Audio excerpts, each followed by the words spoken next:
Hello, Center 2. Please get your mind prepared that you will need time to view the video, answer the questions neatly, nicely, take your time, type it in, and do not rush, okay? So you're going to click on the link and it will ask you to enter in your name and what name you want us to see. So I'm just going to put Miss Crawford. I already have that there. The video will load and you're going to go ahead and press play. The bulk of the muscular system. Make up about 30. I'm going to fast forward because I just want to show you one thing.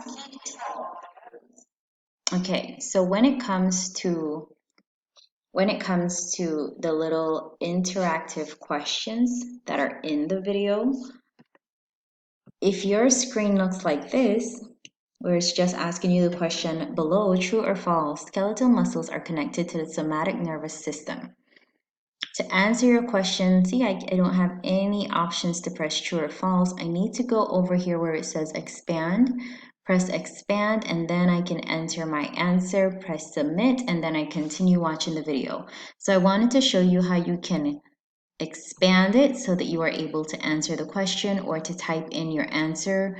Do not skip anything. You will have a few questions during this video. This muscle group also contains two types of Bye. muscle